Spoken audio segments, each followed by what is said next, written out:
అనే బాణీగా వినిపిస్తూ ప్రజల సమస్యలకై పోరాటానికి సిద్ధమైన ప్రజావాణి ఈరోజు భాగ్యనగరంగా చెప్పుకుంటున్న హైదరాబాద్ నడిబొడ్డులో ఉన్న మలక్పేట్లోని అఫ్జల్ నగర్ తీగలగూడలోని హనుమంత్ హట్ దగ్గర ఉన్నాము. మరి ఇక్కడున్న ప్రజల సమస్యలు ఏంటి, ఆ సమస్యలపై పరిష్కారాలు లేవా, వాటి గురించి ఆ ప్రజల్ని అడిగి తెలుసుకుందాం.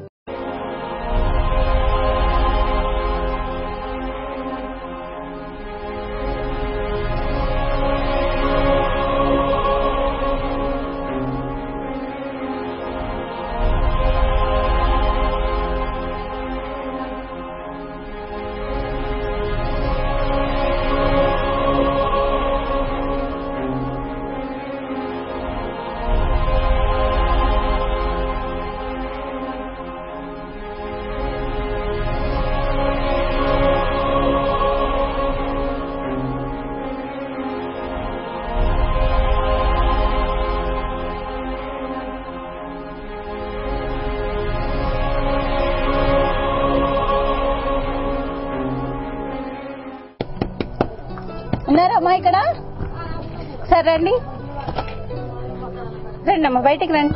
మేము ప్రజా టీవీ నుంచి వచ్చాము. ఇక్కడ మీకు ఎలాంటి సమస్యలు ఉన్నాయి, ఎన్ని ఇయర్స్ నుంచి ఇక్కడ, ఎన్ని సంవత్సరాల నుంచి ఇక్కడ ఉన్నారు, మీకు ఎట్లాంటి సమస్యలు ఉన్నాయి మీరు మాతో కూడా చెప్తారా? ఏం లేదు మేడం, ఇప్పుడు మేము ఇక్కడికి వచ్చిన కంచి చాలా ఇబ్బంది అవుతుంది. ఈ పాములు వచ్చినా పురుగులు వచ్చినా కూడా మమ్మల్ని పట్టించుకుంటూ లేరు. ముసునాది వచ్చి కొట్టకపోయినా కూడా మమ్మల్ని పట్టించుకుంటూ లేరు మేడం. చాలా మేము ఇబ్బందులు పడి ఉన్నాం. ఎప్పుడైనా కంప్లైంట్స్ ఇచ్చారా? మరి మీరు ఇచ్చినా కూడా ఎవరు రాలేదు మేడం, ఎవరు మమ్మల్ని పట్టించుకుంటూ లేరు మేడం. మామూలుగా లీడర్ల దగ్గరికి ఎప్పుడెప్పుడు వెళ్లారు మీరు? ఎట్లాంటి టైంలలో వెళ్లి కంప్లైంట్లు ఇచ్చారు? అవును మేడం, మా లీడర్ కూడా పోయి పెట్టించుకున్నా కూడా ఎవరు పట్టించుకోలేదు మేడం మమ్మల్ని. ఇంతకు ముందు ఎక్కడున్నారు? ఇక్కడికి రాకముందు? ఇంతకు ముందు అంటే ఇక మేము వచ్చేది ఇప్పుడు 20 సంవత్సరం 30 సంవత్సరాలు అవుతుంది మేడం. ఇంకా అక్కడి నుంచి ఇప్పుడు ఇక్కడనే ఉండిపోతున్నాం, ఇంకెక్కడికి వెళ్ళలేదు. మీకు పట్టాలు ఇస్తామని అట్లాంటివి ఏమన్నా హామీలు ఇవ్వడం అట్లాంటివి ఏమైనా జరిగినాయా? ఆయన పట్టాలు ఇస్తానన్నారు, మీకు పట్టాలు వస్తున్నాయమ్మా, నందనవనం ఇండ్లు ఇచ్చినాం పోవాలని అన్నారు. మీటింగ్లు కూడా అయినాయండి, మీటింగ్లలో పోయినాం, మాట్లాడినాము, అన్ని అందరు వచ్చిండ్రు, చూసుకున్నారు, పోయినా కూడా మాకు పట్టాలు ఇచ్చిన వాళ్ళు లేరు, మా కాడికి వచ్చి మందలు ఇచ్చిన వాళ్ళు కూడా లేరు.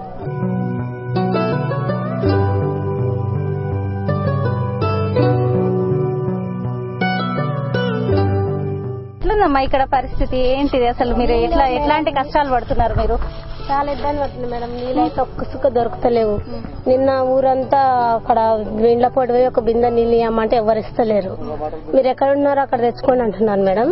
ఇక్కడ బోరింగ్ కూడా లేదు, ఎక్కడ నీళ్ళు వస్తలేవు. ఇంతకుముందు అక్కడనే పోసేది లోపలికి గుడిసెల నీళ్లు, ఇక్కడైతే ఒక్క సుక్క కూడా ఇస్తలేరు నీళ్లు. నిన్న 6 బిందెలు వచ్చినాయి మేడం. 6 బిందెలు వస్తే మాకు వంట చేసుకోవడానికి బాసనలు కూడా సరిపోతున్నాయి. స్నానాలకి అవన్నిటికి సరిపోతాయి వస్తలేవు మేడం అసలు నీళ్లు. కాకపోతే 2 రోజులకు ఒకసారి 3 రోజులకు ఒకసారి స్నానం చేస్తున్నాం, ఒక బిందె తోటి 2 చేస్తున్నాం. ఒక బిందెతోనే మరి ఏం చేయాలి మేడం, దొరుకుతలేవు కదా. పిల్లలకు కూడా 3 రోజులకు ఒకసారి ఒక బకెట్ తోటి 2కి. స్నానాల గదులు గానీ మురుగుదొడ్లు గానీ ఏమి లేవు కదా? ఏది లేదు. ఎట్లా గడుస్తుంది మీకు ఇక్కడ? ఏం చేస్తాం మేడం, కళ్ళు మూసుకొని అట్లా మాపిటిలా రాత్రి అయితే కదా 9, 8 అప్పుడు చేస్తాం. అప్పుడైతే ఎవరు తిరగరు కదా మేడం, అప్పుడు చేస్తాం మేము. కాకపోతే పొద్దుటిలా బట్టలు ఉతికేసుకుంటాం పొద్దున్నే 8 గంటలకు 7:30కి. ఇంకా సిమెంట్ పనికి పోవాలి 9 గంటలకు పోవాలి. ఇంకా అది బంద్ చేసుకోవాల్సి వస్తుంది. 300 రోజుకు వస్తుంది కానీ అది నీళ్ళ కోసం ఒక 2 మనుషులు ఇంటి దగ్గరే ఉంటాం. ఇక పిల్లలకు ఒకరు పట్టుకుంటారు, నీళ్ళ కోసం ఒకరు పట్టుకుంటాం. ఇక్కడ పాములు అవన్నీ ఉన్నాయంటే ఎట్లా ఉంటున్నారు మీరు? ఏం చేస్తాం మేడం, వచ్చినప్పుడు చూసుకున్నప్పుడే కొడతాం, చూడనప్పుడు ఇంకేం చేస్తాం, మీదంగా దాటిపోతుంటే. ఒక్కొక్కసారి ఒక అబ్బాయి కూడా ముడితే మందిచ్చారు, హాస్పిటల్కి పోతే మంది ఇచ్చిండ్రు, మంచిగానే ఉన్నాడు. ఇప్పుడు చాలా దూరం వెళ్ళాలి, ఇక్కడ లేదు. కాకపోతే ఇంకా డబ్బులు అడుగుతారు మేడం, అక్కడ పైసలు ఉండవు కదా, కష్టం చేసుకుంటే పొట్టాలు ఎత్తలేదు. బియ్యాన్ని కూడా చాలా ఇబ్బంది అవుతుంది. కంట్రోల్ బియ్యం కోపం బియ్యం దొరుకుతలేవు. మీకు కార్డులు ఉన్నాయి కదా, ఎందుకు కోపం బియ్యం దొరుకుతలేవు? ఇంకా అవి ఎన్ని వస్తాయి మేడం, 4 పొత్తులో 2కి 4 కిలోలు, 30 రోజులు, నెల రోజులు గడుస్తాం మేడం. మేము 4 ఉన్నాం, మా అమ్మ వాళ్ళు 3, చెల్లెలు 2. ఇప్పుడు ఒక్క గుడిసి ఉంది మేడం. ఒకటి అంత ముందు పక్లింగ్ తోటి దాడి చేసినారు. అప్పుడు చాలా రోజులు అవుతుంది. ఇంకా మాకు పరిస్థితి బాగాలేక ఒకటే వేసుకున్నాం గుడిసె. మేము 6 మంది ఉన్నాం. 6 మందికి ఒకటే గుడిసె అయింది. ఒక రూమ్ అంతా కూడా లేదు, కొద్దిగా ఉంది. ప్లస్ ఒకరి మీద ఒకరు మండుకుంటాం పక్కకి ఆనుకొని. చాలా ఇబ్బంది అవుతుంది. పిల్లలతోటి కూడా నీళ్లు లేవు, రోడ్డు దగ్గర అయింది. ఇంకా ఎప్పుడు పట్టుకుంటూనే ఉండాలి, ఒక్క నిమిషం కూడా పక్కకి వెళ్ళేది లేదు. అబ్బాయి పిల్లలకే పట్టుకోవాలి ఎప్పుడు. అంతే మేడం, నీళ్ళకి ఇబ్బంది ఉంది. ఇప్పుడు ఒక్క బకెట్ తోటి 2 బకెట్ల బట్టలు నిండినాం. బకెట్ తో పిండిన మేడం. ఇప్పుడు తేనిక లేదు. ఎక్కడైనా అడుగుదామంటే ఇప్పుడు నీళ్ళు వస్తలేవు. ఇండ్లలో కూడా ఎవ్వరు ఇస్తలేరు. ఇక్కడ కాలనీ మొత్తం అమ్మ అని అడుక్కున్నా కానీ ఒక్క బిందె కూడా ఇస్తలేరు. ఎందుకంటే ఇస్తే రోజు వస్తారేమో అన్నట్లు ఇస్తలేరు. ఇక రాములమ్మ కష్టాలు చూశారు కదా, ప్రభుత్వం కాస్తైనా పట్టించుకొని వీళ్ళ కష్టాలను తీర్చాలని కోరుకుందాం. మరికొంతమందిని పలకరిస్తాం ఇప్పుడు వెళ్లి.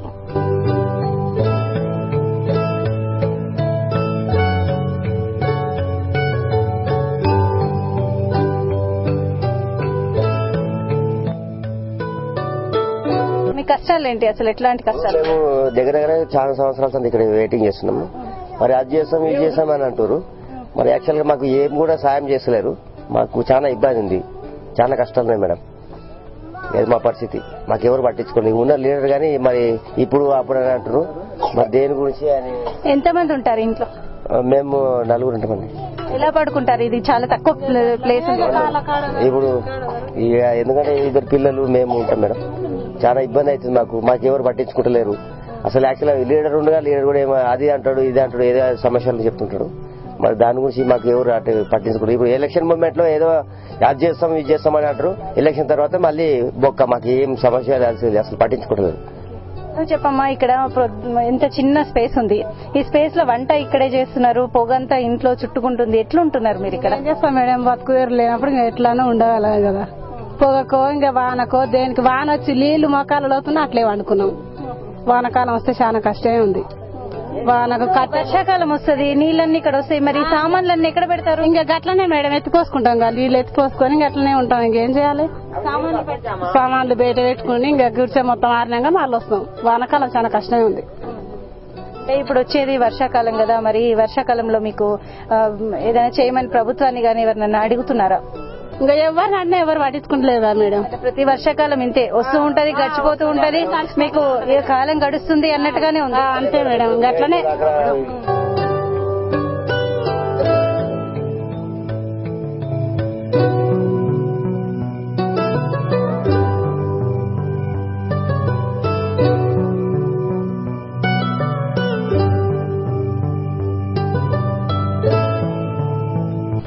వాననక ఎండనక పసిగుడ్డులు సైతం ఇక్కడ ఎంతో కష్టాలు పడుతున్నారు. మరి ఇకనైనా ప్రభుత్వం స్పందించి వీరికి ఒక గూడు గుడ్డ నీళ్లు అందించాలని కోరుకుందాం.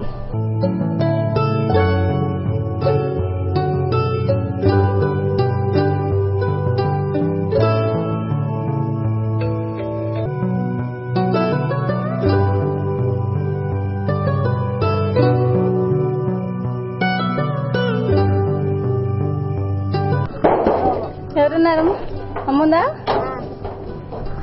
మా ఇక్కడ ఎట్లాంటి కష్టాలు ఉన్నాయి? మేము ప్రజా టీవీ నుంచి వచ్చాము. మీకు ఎట్లాంటి కష్టాలు ఉన్నాయి ఇక్కడ? ఎన్ని రోజుల నుంచి ఇక్కడ ఉంటున్నారు చెప్పండి? 20 సంవత్సరాల ఉంటాం మేడం. ఇక్కడ పాములు తేళ్లు దోమలు అన్నిటితో నాకు కొంటాకుంటూ వస్తున్నాం. మేము వాడికి పోతే ఎవరు పట్టించుకుంటలేరు. చిన్న పాప మొన్న ఒక బాబు చచ్చిపోయాడు. 4-5 సంవత్సరాలు అవుతుంది చచ్చిపోయి. మీ బాబు? మా బాబు 2 నెలలు 3 నెలలు దాకా పడుకున్నాడు. అంటే ఎన్ని సంవత్సరాల బాబు? 6 ఏళ్ళు ఉండే. ఈ పాప కింద పెద్ద పిల్లగాడు. మొన్న వానలు పడితే దాకా పోదామని తీసుకుపోతే వాన అప్పుడు చెప్తారు. వాన కొడితే ఆ వానలో తిరిగితే ఇప్పుడు ఈ డాక్టర్ పోతే ఆ డాక్టర్ అక్కడ రాసిస్తుండే, అక్కడ పోతే ఈ డాక్టర్ ఇక్కడ రాసిస్తున్నాడు. తిరిగి పొద్దుంతా 12 గంటల రాత్రికి వస్తే ఇంటికి వచ్చాక బాబు అయిపోయింది. అంటే ఏమొచ్చింది అన్నారు డాక్టర్? ఏమో 3 రోజులలో ఏం తెలియలేదు మేడం. వాళ్ళు చెప్పలే, డాక్టర్ అడిగితే చెప్పలే వాళ్ళు. ఏం లేమో ఈ దాకా పోతే అక్కడైతే ఆ దాకా పోతే అన్ని దాకా తిరిగి ఇంటికి తీసుకొచ్చి ఇంట్లో పండుకోండి అయిపోయింది. అంటే ఫస్ట్ జ్వరం వచ్చినుండేనా? జ్వరం ఏం లేదు, స్కూల్ పోయిండు. 2వ తరగతి చదివిన పిల్లగాడు. ఈ స్కూల్కి వెళ్ళి వచ్చిండు. 2 సార్లు ఆన్సర్ చేసుకున్నాడు. ఇది తీసుకుపోయాను దాకా. తీసుకుపోతే వాళ్ళందరూ అన్నం పాడేస్తలే పిల్లలకు అని చెప్పినంటే ఏమి కాదు తెల్లరు మీకు ఇంట్లో పండుకున్నాం. వాన అంటే వాన ఇక పిల్లలు తీసుకొచ్చి అట్లా వేసుకున్నాము. చాదాగతలేడు, ఇంత అన్నం తినబెడితే అన్నం తింటలేడు, కుతికలకి అన్నం దిగుతలేదు, చెప్తలేరు. డాక్టర్ అమ్మ ఇట్లా అడగడితే ఏమో ఈ పిల్లగానికి అన్నం పడరాలేదు అని చెప్పారు. ఇక అంతే. ఏం కాలేదు అక్కడ కాలేదు అంత గిడికే మంచిగా వచ్చింది అర్థమే కాదు నొప్పి తెలుస్తలేదు మేడం ఇట్లా అవుతున్నాయి ఏం చేయాలి. ఇక్కడ అంతు చిక్కని రోగాలతో చిన్నారులు చనిపోతుంటే తల్లుల కడుపు కోత ఇంకెన్నేళ్లు.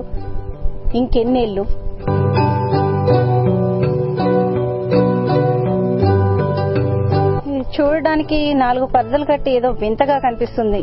ఇది వింతగా ఉన్నది కానీ ఇక్కడి ప్రజలకి ఇదే స్నానాల గది.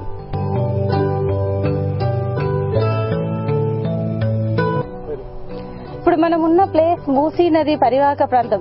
ఇక్కడ మూసీ గనక ఒకవేళ పొంగింది అంటే మొత్తం వీళ్ళ గుడిసెలన్నీ కొట్టుకుపోతాయి. గుడిసెలతో పాటు వాళ్ళ సామాన్లు ఏది లాస్ట్ టైం ఒకసారి ఈ మూసీ పొంగినప్పుడు వాళ్ళ గుడిసెలు మొత్తం స్మాష్ అయిపోయినాయని ఇక్కడ చెప్తున్నారు వీళ్ళు. అయితే ఈ మూసీలోంచే పాములు గాని తేళ్లు గాని ఇట్లాంటివన్నీ కూడా వాళ్ళ గుడిసెల్లోకి వెళ్లి వాళ్ళకి చాలా ఇబ్బందికరమైన పరిస్థితులు ఎదుర్కొంటున్నారు. పాములు కరిచినప్పుడు పిల్లల్ని హాస్పిటల్ తీసుకెళ్లడానికి కూడా వాళ్ళ చేతుల్లో డబ్బులు లేక ఎన్నో అవస్థలు పడుతున్నారు. ఇది వీళ్ళ పరిస్థితి ఇక్కడ ఉన్న. ఇకనైనా ప్రభుత్వం నిద్రపోకుండా ఇక్కడ స్థలాలను అక్రమార్కుల చేతుల్లో పెట్టకుండా వీరికి ఒక భరోసానిచ్చి ఇళ్ల స్థలాలు లాంటివి ఇచ్చి వీళ్ళను ఆదుకోవాల్సిందిగా కోరుకుందాం.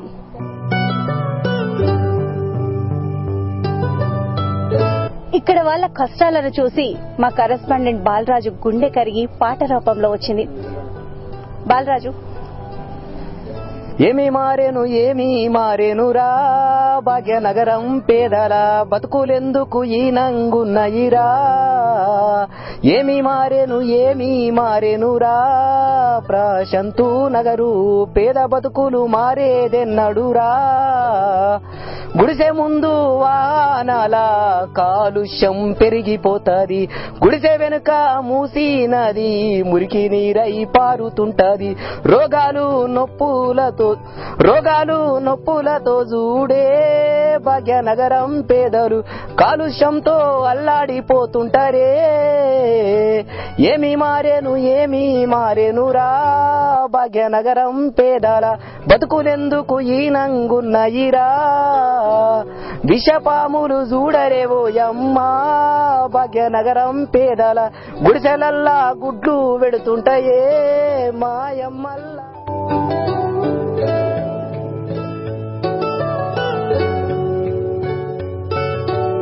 ఇక్కడ బస్తీ వాసుల పరిస్థితి ఇంత దారుణంగా ఉంది. కానీ ఇక్కడ ప్రభుత్వం ఏ ఒక్క రోజు కూడా వచ్చి చూసిన దాఖలాలు కనిపించట్లేదు. మీరు ఇక్కడ చూడొచ్చు, మొత్తం స్లమ్ వెనకాలే మొత్తం చెత్త చెదారంతో దోమలు ఈగలు రావడానికి ఆవాసంగా ఉన్నట్టుగా ఉంది. ఇక్కడ చూసినట్టయితే పూర్తిగా చెత్త అంతా ఇక్కడే వాళ్ళది కాకుండా ఇక్కడ చుట్టుపక్కల ఉన్న కాలనీ వాళ్ళది కూడా మొత్తం చెత్త అంతా తీసుకొచ్చి వీళ్ళ గుడిసెల వెనకాల వేస్తారంట. సో వీళ్ళకి రోగాలు రావడానికి ఇది ముఖ్య కారణం అని చెప్పుకోవచ్చు. దోమలు అవి అయితే వస్తుంటాయి, పిల్లలకు ప్రాబ్లం అవుతుంది. వర్షం వస్తే మొత్తం కురుస్తాయి. ఇండ్లు వస్తాయని చెప్తారు, రాలేవు. ఒకసారి కూడా అట్లనే తీసుకొని వెళ్ళిపోయారు అంతే. ఈ స్థలాల కన్నా పట్టాలు ఉన్నాయా? ఇప్పుడు మీరు వేసుకున్నారు కదా ఈ గుడిసెలకి ఏమైనా పట్టాలు ఉన్నాయా? లేవు, ఏం లేవు మేడం. అట్లానే ఒకసారి వస్తారు. ఇప్పుడు 3 నెలల టైం ఇస్తే గుడిసెలు తీసేయాలని చెప్పిరంట, ఇండ్లు వస్తాయని చెప్పిరంట. మరి వస్తాయో రావా మేడం? అట్లానే చెప్పారు, వెళ్ళిపోయారు. ఇదివరకు కూడా అట్లానే చెప్పినప్పుడు గుడిసెలు కూలగొట్టిరా? ఏం కూలగొట్టలే ఉంచారు. కానీ ఇట్లా వస్తాయని చెప్పారు, రాలేవు ఇండ్లు. అట్లే దోమలు అవి వర్షాలు వస్తే మొత్తం కురుస్తాయి, పిల్లలకు ప్రాబ్లమ్స్ అవుతాయి.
ఇక్కడ ఉన్న వాళ్ళ కష్టాలు?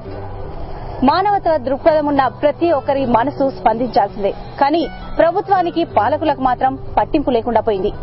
మరి ఇప్పటికైనా ప్రభుత్వం పాలకులు పట్టించుకొని వీరి కష్టాలను సమస్యలను తీర్చాలని కోరుకుంటూ జనఘోషే శబ్దంగా, జనహితమే దృశ్యంగా మీ ప్రజా టీవీ. ఇది ఇవాల్టి ఎపిసోడ్. మరో ఎపిసోడ్ తో మళ్ళీ కలుద్దాం. అంతవరకు సెలవు. నమస్కారం.